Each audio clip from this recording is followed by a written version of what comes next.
Hello दोस्तों, welcome to sleepy classes. तो आज के सेशन में हम डिस्कस करेंगे ग्लोबल हंगर इंडेक्स 2024 जो कि रिसेंटली रिलीज किया गया है एंड क्या फाइंडिंग्स यहां पर रही है, इंडिया के पर्सपेक्टिव से, उन्हें भी डिस्कस करते हैं। कौन कौन से पैरामीटर्स या इंडिकेटर्स के बेसिस पर ये इंडेक्स तैयार किया जाता है, क्या कंसर्न्स यहां पर रेज किए गए हैं, क्या पॉसिबल सॉल्यूशंस हो सकते हैं। अपार्ट फ्रॉम दैट क्या डिबेट है with respect to calculation of this particular index कि इंडियन अथॉरिटीज इसके कंटेक्स्ट में क्या कहती हैं। इन सभी चीजों को आज हम यहां पर डिस्कस करेंगे। शुरुआत करते हैं, बट उससे पहले एक छोटी सी इंफॉर्मेशन आप सभी के लिए कि सिंस आप सभी को पता है कि भाई करंट अफेयर्स एक बहुत ही अहम रोल प्ले करते हैं हमारी प्रिपरेशन में, राइट। तो उसी के बेसिस पर स्लीपी क्लासेस द्वारा भी करंट अफेयर्स का प्रोग्राम यहां पर रन किया जा रहा है, जिसमें हम monthly current affairs live classes में डिस्कस करते हैं। जैसे अक्टूबर के महीने के करंट अफेयर्स रहेंगे तो भैया नवंबर के स्टार्टिंग के दिनों में आपके वो डिस्कस हो जाएंगे हर एक सब्जेक्ट के, as well as theme based, कि आपके हर एक सब्जेक्ट में भी जो जो थीम्स हैं उनसे रेलेवेंट करंट अफेयर्स वहां पर डिस्कस किए जाएंगे।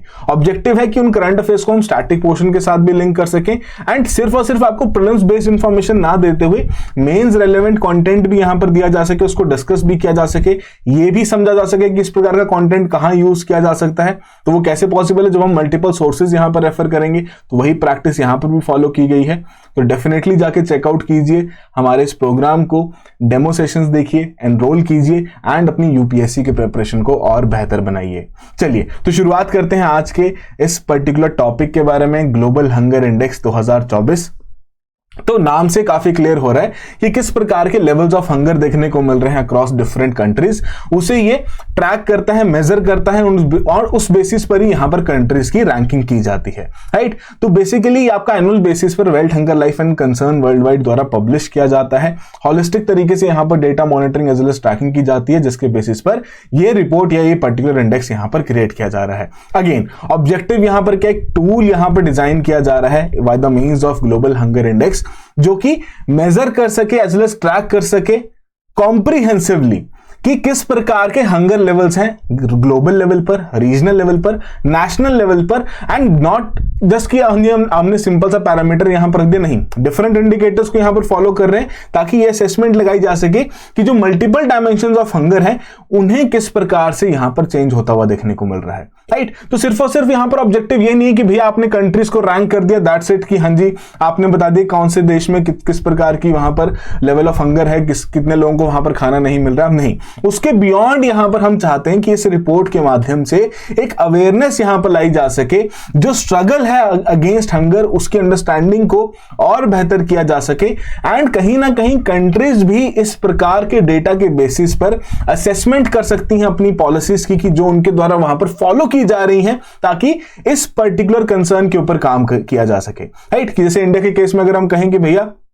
प्रधानमंत्री गरीब कल्याण अन्न योजना के चलते यहां फूड ग्रेन्स प्रोवाइड किए जा रहे हैं, तो क्या उसका इंपैक्ट पड़ रहा है, क्या हमारा ग्लोबल हंगर इंडेक्स में रैंक इंप्रूव हो रहा है, क्या उसका मेजर इंपैक्ट देखने को मिल रहा है। तो ऐसे ही सभी देश अपनी पॉलिसीज को भी इस पर्टिकुलर इंडेक्स के माध्यम से रिव्यू कर सकते हैं एंड किस प्रकार के एडिशनल एफर्ट्स की वहां पर आवश्यकता है ताकि इस मेजर कंसर्न को एड्रेस किया जा सके। क्योंकि हम कहते हैं ना कि हर एक व्यक्ति की एक क्या बेसिक नेसेसिटी रहती है, रोटी कपड़ा मकान,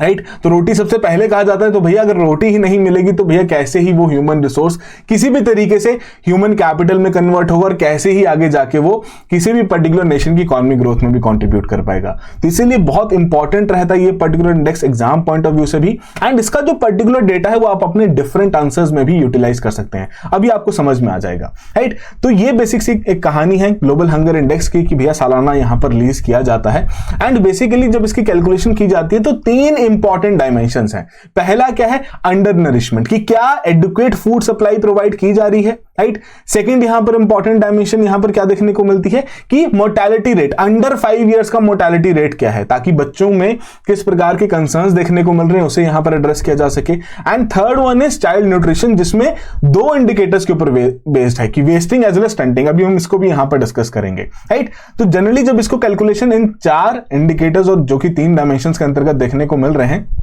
जब उसे हम यहां पर कैलकुलेट करते हैं तो ऑब्जेक्टिव है लेवल ऑफ हंगर को यहां पर आइडेंटिफाई करना, राइट, कि डिफरेंट पैरामीटर्स पर हर एक नेशन का कितना स्कोर यहां पर देखने को मिल रहा है। बट हंगर को डिफाइन कैसे किया जाता है, ये भी तो एक इंपॉर्टेंट चीज है जो कि हमें पता होनी चाहिए। तो यहां पर FAO, यूनाइटेड नेशंस का जो फूड एंड एग्रीकल्चर ऑर्गेनाइजेशन है, ये कहता है कि हम फूड डेप्रीवेशन या फिर अंडर नरिशमेंट को डिफाइन करते हैं एज अ हैबिचुअल कंजम्पशन, कि आप बहुत ही कम कैलोरीज यहां पर कंज्यूम कर रहे हैं, जो कि आपको सिर्फ और सिर्फ एक मिनिमम डाइटरी एनर्जी प्रोवाइड कर रहा है किसी पर्टिकुलर इंडिविजुअल को, जिसके चलते वो अपनी जो भी प्रोडक्टिविटीज यहां पर करना चाहते हैं उसको कर पा रहे हैं, बट बहुत ही मिनिमम लेवल की वहां पर उन्हें मिल पा रही है, जिसकी वजह से हम ये नहीं कह सकते कि हाँ जी वो बहुत ही एक अच्छा हेल्दी या फिर प्रोडक्टिव लाइफस्टाइल वहां पर एंजॉय कर रहे हैं। मिनिमम डाइटरी एनर्जी वहां पर उन्हें मिल पा रही है, राइट। तो अगर ऐसा कंसर्न है तो भैया हम डेफिनेटली कहेंगे कि वहां पर फूड डेप्रीवेशन तो है ही है, राइट। तो उसी को एड्रेस करने के लिए या उसे बेहतर तरीके से अंडरस्टैंड करने के लिए ये टूल यहां पर तैयार किया गया है, राइट। तो इसमें जो आपके ये अलग अलग इंडिकेटर्स देखने को मिल रहे हैं कि अंडर नरिशमेंट के भैया क्या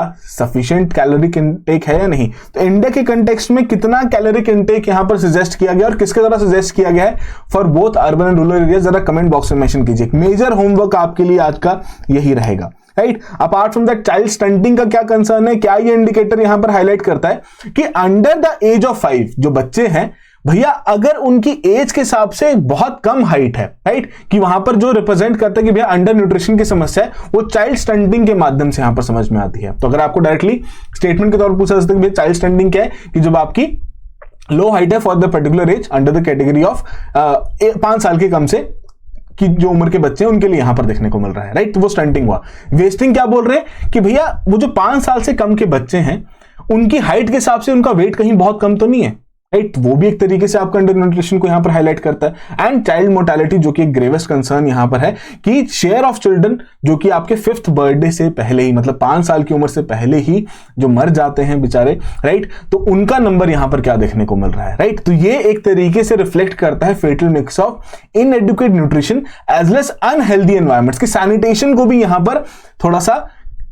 एक तरीके से कंसर्न में लाया जा रहा है, उसको भी एक तरीके से फैक्टर में लिया जा रहा है। इसी बेसिस पर जो आपकी GHI की कैलकुलेशन है, कहा जाता है कि हाँ जी ये मल्टीपल डायमेंशंस पर यहां पर हंगर को डील करने की कोशिश कर रही है। तो इन्हीं पर्टिकुलर डायमेंशंस के बेसिस पर, राइट, तो हमने कहा था कि भैया ये पर्टिकुलर आपकी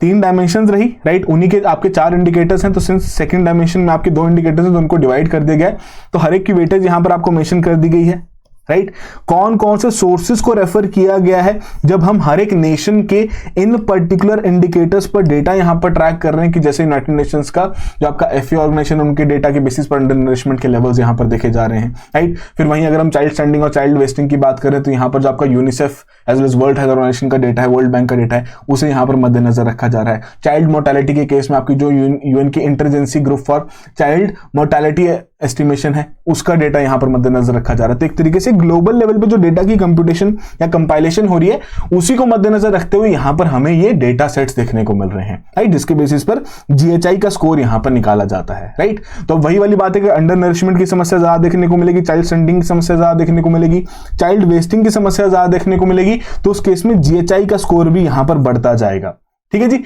और अगर स्कोर यहां पर हमारा 50 से ज्यादा का पहुंच जाए तो भैया एक्सट्रीमली अलार्मिंग सिचुएशन वहां पर क्रिएट हो रही है। वैसे ही 35 टू 49.9 आपका यहां पर अलार्मिंग है। सीरियस कैटेगरी कौन सी है, जो आपकी 20 से 34 की है, तो इंडिया भैया इसी सीरियस कैटेगरी में यहां पर बिलोंग करता है with the score of 27.3। Pakistan का स्कोर यहां पर 27.9 का है, राइट। तो भैया बहुत दूर नहीं है यहां पर, है कि नहीं। तो हम सीरियस कैटेगरी में यहां पर लाए करते हैं, पहले हम अलार्मिंग में भी थे बट अब सीरियस कैटेगरी में हम यहां पर शिफ्ट कर चुके हैं, और हमारा टारगेट यही है कि हम इसे लो कैटेगरी तक यहां पर लाए जा सके, ताकि इंश्योर किया जा सके कि जी हाँ, हमारे देश के जितने भी नागरिक हैं, जितने भी सिटीजन हैं, सभी को उस प्रकार का एक न्यूट्रिशियस फूड यहां पर अवेलेबल है, एक्सेसिबल है, एज वेल एज अफोर्डेबल भी है। तो ध्यान रखना है AAA का पैरामीटर कि अगर कोई भी चीज यहां पर या सर्विसेज प्रोवाइड करनी है हमारे देश के लोगों को तो भैया AAA होनी चाहिए, कि अफोर्डेबल भी होनी चाहिए, अवेलेबल भी होनी चाहिए, एक्सेसिबल भी यहां पर होनी चाहिए, राइट। तो इंडिया का स्कोर हमने यहां पर देखा कि 27.3 का देखने को मिलता है। बट इन 4 डिफरेंट इंडिकेटर्स पर क्या स्कोरिंग है, तो भैया अंडर नरिशमेंट लेवल्स पे 13.7% पॉपुलेशन को यहां पर माना जा रहा है कि भैया अंडर नरिश्ड है। स्टंटिंग के केस में भी एक मेजर कंसर्न है 35.5% का। वेस्टिंग के केस में आपका यहां पर 18.7% का नंबर देखने को मिल रहा है, एंड जो मोर्टेलिटी रेट है वो आपका 2.9% का यहां पर देखने को मिल रहा है। तो हालांकि चलो इन दो इंडिकेटर्स पे तो चलो फिर भी थोड़ा स्कोर बेहतर होता हुआ देखने को मिल रहा है, बट जो वेस्टिंग और स्टंटिंग का कंसर्न है वो एक मेजर कंसर्न है, जिसकी वजह से हम यहां पर कहते हैं कि भैया शायद हमारे देश में हिडन हंगर की समस्या देखने को मिल रही है, कि जो आपकी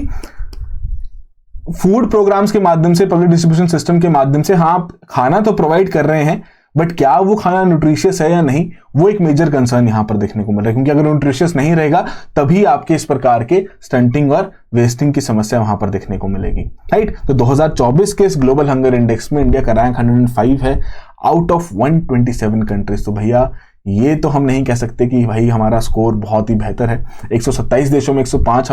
फिफ्थ रैंक अगर हमारा यहाँ पर देखने को मिल रहा है, तो कहीं ना कहीं जो हमारा कंसर्न है with respect to level of hunger वो सीरियस कैटेगरी में देखने को मिलता है, राइट। चलिए उसके अलावा क्या ट्रेंड यहाँ पर रहा है, तो जी हाँ जो स्कोर है वो ईयर ऑन ईयर बेसिस पर या फिर अगर हम इन पर्टिकुलर टाइम पीरियड्स पर देखें तो कम होता हुआ तो देखने को मिला है। चलो उस केस की वजह से हम कह सकते हैं कि चलो थोड़ा हमारी जो सिचुएशन है वो इंप्रूव हो रही है, बट क्या हमें सिर्फ सिचुएशन इंप्रूव ही करनी है कि उसको बेहतर बनाना है और बेहतर बनाना है, ताकि इस प्रकार के जो हमारे नंबर्स हैं खासकर बच्चों के केस में वो देखने को ना मिले। क्योंकि आप खुद देखो कि अभी करंटली अगर आपके अंडर 5 एज की पॉपुलेशन के ये नंबर्स देखने को मिल रहे हैं, तो डाउन द लाइन यही जाके आगे हमारी वर्किंग पॉपुलेशन बनेंगे।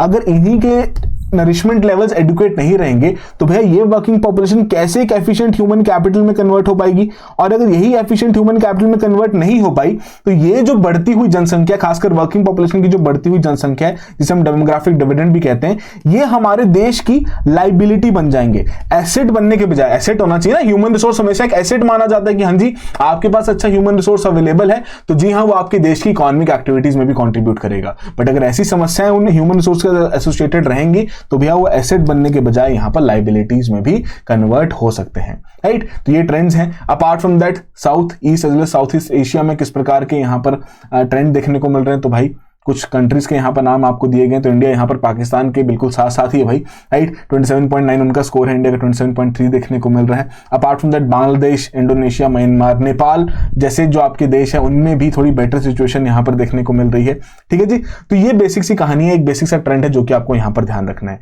तो इंडिया के लिए किस प्रकार के चैलेंजेस यहां पर हाईलाइट किए गए हैं, तो यहां पर रिपोर्ट एक्नॉलेज करती है इंडिया की सिग्निफिकेंट पॉलिटिकल विल, कि किस प्रकार से यहां पर सरकारी पॉलिसीज की इंप्लीमेंटेशन की जा रही है ताकि इस हंगर और माल न्यूट्रिशन की समस्या को यहां पर एड्रेस किया जा सके। ऑल्दो जैसे कि प्रधानमंत्री गरीब कल्याण अन्न योजना होगी, right, free of cost food grains provide किए जा रहे हैं, राइट। जैसे हम फोर्टिफाइड फूड्स की यहां पर इनिशिएटिव ली गई है, राइस वहां पर बांटा गया, राइट, आईसीडीएस के माध्यम से, पोषण अभियान के माध्यम से, है ना। तो ऐसा नहीं है कि यहां पर ये कंसर्न इस तरीके से बताया गया कि हाँ जी बिल्कुल ही पॉलिटिकल विल नहीं है, बट हाँ इस पॉलिटिकल विल को और बेहतर करना पड़ेगा ताकि इन चीजों को हम यहां पर एड्रेस कर सकें। एंड सिर्फ और सिर्फ पॉलिटिकल एंगल से यहां पर चीजों को नहीं एड्रेस किया जाएगा, कहीं ना कहीं जो सप्लाई साइड है, जो आपका एग्रीकल्चरल साइड है, वहां पर भी उस प्रकार के इनिशिएटिव्स, वहां पर भी उस प्रकार के स्टेप्स लाने पड़ेंगे ताकि वैसा न्यूट्रिशियस फूड मटेरियल या न्यूट्रिशियस आपके ग्रेन्स वहां पर तैयार किए जा सकें, राइट। एक और यहां पर इंपॉर्टेंट टर्म हाईलाइट की गई जो कि मुझे लगा इंपॉर्टेंट है डिस्कस करना, which is the inter generational cycle of under nutrition. अब ये inter generational cycle of under nutrition यहां पर क्या कहती है कि अगर माताएं जो मदर्स हैं वही मालनरिश्ड रहेंगी, राइट, कि मालनरिश्ड होने का मतलब क्या कि भैया उनको एडुकेट न्यूट्रिशनल कंटेंट जो चाहिए, राइट, उस प्रकार की प्रेगनेंसी को सरवाइव करने के लिए, उस प्रेगनेंसी को अच्छे तरीके से निकालने के लिए उन्हें वही नहीं मिल पा रहा, जिसकी वजह से लो बर्थ वेट बेबीज की समस्या देखने को मिल रही है, राइट। एंड अगेन लो आपके अगर बर्थ वेट बेबीज रहेंगे तो उस वजह से आपकी स्टंटिंग और वेस्टिंग की समस्या वहां पर देखने को मिलेगी, चाइल्ड मोर्टेलिटी की समस्या वहां पर देखने को मिलेगी। एंड वो जो प्रॉब्लम है फिर वो आगे जाके बढ़ती जा रही है, मतलब एक जनरेशन से वो दूसरी जनरेशन में ये प्रॉब्लम पास ऑन होती हुई देखने को मिल रही है। अपार्ट फ्रॉम दैट एक और हाईलाइट की गई है इंपॉर्टेंट चीज कि जो जीएचआई 2024 यहां पर कहता है कि इकोनॉमिक ग्रोथ, सिर्फ और सिर्फ देश की अगर इकोनॉमिक ग्रोथ देखने को मिल रही है कि हाँ जी आप 7% की इकोनॉमिक ग्रोथ यहां पर लेके आ रहे हैं, it is not going to be enough ताकि आप ये इंश्योर कर सकें कि आपके देश में उस प्रकार की फूड और न्यूट्रिशनल सिक्योरिटी भी है। हालांकि इंडिया की ग्रोथ यहां पर बढ़ती हुई देखने को मिल रही है, बट अभी भी इस पर्टिकुलर ग्रोथ के बावजूद हंगर और माल न्यूट्रिशन के जो आपके लेवल्स हैं, उनकी जो समस्याएं हैं वो भी अभी यहां पर देखने को मिलती है, खासकर आपकी जो वल्नरेबल पॉपुलेशंस हैं, राइट, जो आपकी इस प्रकार की गरीब सेक्शन ऑफ द सोसाइटी हैं, उनमें ये समस्या ज्यादा देखने को मिलेगी, क्योंकि अफोर्डेबिलिटी का बहुत बड़ा कंसर्न है। ऐसा नहीं कि मार्केट में वैसे न्यूट्रिशियस प्रोडक्ट्स अवेलेबल नहीं है, राइट, बट कहीं ना कहीं उनके लिए अफोर्डेबल उन्हें बनाना एक बहुत मेजर कंसर्न यहां पर देखने को मिल रहा है। तो ये कुछ कुछ चैलेंजेस हैं जो कि रिपोर्ट में हाईलाइट किए गए। मैं ये नहीं कह रहा कि भैया ये सिर्फ यही चैलेंजेस हैं with respect to nutritional security. आपके लिए भी एक और होमवर्क यहां पर दे सकते हैं कि आप थोड़ा बताइए कि और कौन कौन से चैलेंजेस यहां पर एसोसिएटेड हैं, कि न्यूट्रिशनल सिक्योरिटी हम क्यों यहां पर इंश्योर नहीं कर पा रहे। ऑलराइट, फिर आती है बात की जो जीएचआई की कैलकुलेशन यहां पर की गई, इसके ऊपर डिबेट क्या चल रही है, राइट। तो यहां पर जो Ministry of Women and Child Development है, उन्होंने रेज किए हैं certain concerns with respect to methodology जो कि जीएचआई द्वारा यहां पर यूज की गई है, पर्टिकुलरली जो चाइल्ड वेस्टिंग का इंडिकेटर है। यहां पर ये जो मिनिस्ट्री है क्या कहती है कि भैया जो हमारा पास यहां पर डेटा अवेलेबल है पोषण ट्रैकर सिस्टम के माध्यम से, जो पोषण अभियान यहां पर चल रहा है, राइट, जो कि रियल टाइम बेसिस पर यहां पर डेटा कैप्चर करता है हमारे आंगनवाड़ी प्रोग्राम के माध्यम से, तो उसके माध्यम से यहां पर ये कह रहे हैं कि इस पोषण ट्रैकर का अगर डेटा देखा जाए तो जो चाइल्ड वेस्टिंग की समस्या है वो अब 7.2% से भी कम आ चुकी है, राइट। बट अगेन ये जो हमारी जीएचआई की रिपोर्ट है वो 18.7% यहां पर हाईलाइट करती है। तो इसमें जो जीएचआई के रिसर्चेस हैं वो यहां पर क्या काउंटर आर्ग्यूमेंट देते हैं, वो कहते हैं कि भैया हम इस प्रकार का डेटा यहां पर यूज कर रहे हैं जो कि बड़ी ऑर्गेनाइजेशंस द्वारा ऑलरेडी वेटेड है। हम खुद से यहां पर डेटा ट्रैक नहीं कर रहे, खुद से यहां पर डेटा कंपाइल नहीं कर रहे, डेटा हम UNICEF, WHO, World Bank, FAO, इन सभी इंस्टीट्यूशंस का डेटा हम यहां पर ले रहे हैं ताकि ग्लोबल कंपेरेबिलिटी यहां पर इंश्योर की जा सके, राइट। एंड इसी कंटेक्स्ट में कुछ इकोनॉमिस्ट, इंडियन इकोनॉमिस्ट का भी यहां पर क्या मानना है कि देखिए आप जो पोषण ट्रैकर सिस्टम को यहां पर यूज कर रहे हैं, इसमें आप सिर्फ उन्हीं बच्चों पर ट्रैक कर पाएंगे जो कि आपके आईसीडीएस प्रोग्राम के अंतर्गत वहां पर एनरोल्ड है ना, कि जिनको आप अपने आंगनवाड़ी सिस्टम में यहां पर ला चुके हैं। आप उसको कंप्लीट इकोनॉमी के लिए, पूरे नेशन के लिए जनरलाइज नहीं कर सकते, राइट। या तो आपका ऐसा डेटा हो कि भैया उसमें आप पूरे देश के बच्चों का यहां पर ट्रैकिंग ला रहे हो, नहीं, ये तो सिर्फ और सिर्फ जो आपके पोषण अभियान या जो आंगनवाड़ी प्रोग्राम के साथ जुड़े हुए बच्चे, सिर्फ आप उन्हीं को यहां पर ट्रैक कर पा रहे हो। तो कहीं ना कहीं इस पर्टिकुलर डेटा को भी यूज करना एक एफिशिएंट सोर्स यहां पर नहीं माना जाएगा। तो ये थोड़ी सी यहां पर एक डिबेट इन दोनों पार्टीज की यहां पर चलती रहती है कि जी हां, जिसमें जीएचआई के रिसर्चर्स यही कहते हैं कि हम चाहते हैं कि कंसिस्टेंट मेथोडोलॉजीज रहें, सभी कंट्रीज के लिए सेम रहे, इसीलिए हम जो बड़ी ऑर्गेनाइजेशंस हैं इस प्रकार की, UNICEF, WHO, World Bank, FAO, इनका डेटा हम यहां पर यूज कर रहे हैं जो कि सभी देशों के लिए इनके द्वारा कैलकुलेट भी यहां पर किया जाता है, राइट। तो इंडिया के लिए वे फॉरवर्ड यहां पर क्या है कि पहली बात जो आपके सोशल सेफ्टी नेट्स हैं, जैसे कि पोलियो डिस्ट्रीब्यूशन सिस्टम हो गया, प्रधानमंत्री गरीब कल्याण अन्न योजना, आईसीडीएस, इनको और बेहतर करना पड़ेगा ताकि बेटर न्यूट्रिशनल आउटकम्स रहें। एंड इस केस में इन पर्टिकुलर प्रोग्राम्स में टाइम एंड अगेन रिफॉर्म्स की आवश्यकता है। एक बार प्रोग्राम अनाउंस करके और उसको कंटिन्यू करना it is not going to be sufficient, इसमें भी हमें टाइम एंड अगेन मॉडर्नाइजेशन यहां पर लानी पड़ेगी। एग्रीकल्चरल इन्वेस्टमेंट बहुत क्रूशियल यहां पर बढ़ती जा रही है कि जिसके माध्यम से मिलेट्स और बाकी जो आपके न्यूट्रिशनल सीरियल्स हैं उनके ऊपर ध्यान दिया जा सके, उनकी कल्टीवेशन यहां पर बढ़ाई जा सके ताकि फूड सिक्योरिटी के साथ साथ हम न्यूट्रिशनल सिक्योरिटी को भी यहां पर इंश्योर करें। अपार्ट फ्रॉम दैट जो हमने इंटरजनरेशनल इशू देखा उसके लिए मदर एंड चाइल्ड हेल्थ को यहां पर हाईलाइट किया गया है। वॉश सिस्टम या जो आपका वॉश इनिशिएटिव है जैसे कि वाटर सैनिटेशन एंड हाइजीन, उसके ऊपर यहां पर फोकस रखने की बात रखी गई, मैटरनल हेल्थ को यहां पर इंप्रूव करने की बात की गई है। Apart from that climate change और जेंडर के ऊपर जो इंपैक्ट यहां पर पड़ रहा है, क्योंकि रिपोर्ट ने ये चीज भी हाईलाइट की है कि ठीक है अगर उस प्रकार के आपके अंडर नरिशमेंट के लेवल्स इंडिया में देखने को मिल रहे हैं, बट उस अंडर नरिशमेंट के लेवल्स में भी अगर हम जेंडर स्पेसिफिक देखें तो जो महिलाएं हैं, जो लड़कियां हैं, उनके ऊपर ज्यादा इंपैक्ट पड़ रहा है, क्योंकि उस प्रकार की सोच अभी भी रखी जा रही है कि नहीं भैया अगर मर्द रहेगा तो उसको खाना खिलाओ, अच्छा खाना खिलाओ, क्योंकि परिवार के लिए यहां पर कमाएगा। तो अभी भी कुछ एरियाज में वैसी सोच पाई जाती है जिसे अगेन चेंज करना बहुत आवश्यक है। तो ये चीज भी यहां पर हाईलाइट की गई, विमेन एम्पावरमेंट की बहुत आवश्यकता है कि यहां पर जो रिसोर्सेज अवेलेबिलिटी है, जितने भी रिसोर्सेज की अवेलेबिलिटी है वो भी इक्विटेबल तरीके से रहे ताकि न्यूट्रिशनल आउटकम्स दोनों जेंडर्स के लिए यहां पर इंप्रूव हो सके। अपार्ट फ्रॉम दैट अगर रीजनल स्पेसिफिक बेसिस पे अगर हम बात करें तो जो रीजनल डिवाइड इस टर्म में देखने को मिलता है कि रूरल एरियाज में आपके लो लेवल्स हैं, अर्बन एरियाज में चलो फिर भी आपके ठीक लेवल्स देखने को मिल रहे हैं, तो रूरल एरियाज पे ऊपर भी यहां पर फोकस किया जा सके एंड खासकर जो क्लाइमेट चेंज की वजह से यहां पर इंपैक्ट पड़ रहा है उसको भी हम यहां पर एड्रेस कर सकें, राइट। तो ये बेसिक से कुछ पॉइंट्स हैं जो कि इस पर्टिकुलर रिपोर्ट से रिलेटेड आपके लिए इंपॉर्टेंट है। आई होप सभी चीजें आपको समझ में आ गई हो। जो आपको 2 होमवर्क्स दिए गए हैं प्लीज उनको कमेंट बॉक्स में जरूर मेंशन कीजिएगा और इसी तरीके से रेगुलरली इस इनिशिएटिव को फॉलो करते रहिए। So that will be all the very best, have a good preparation.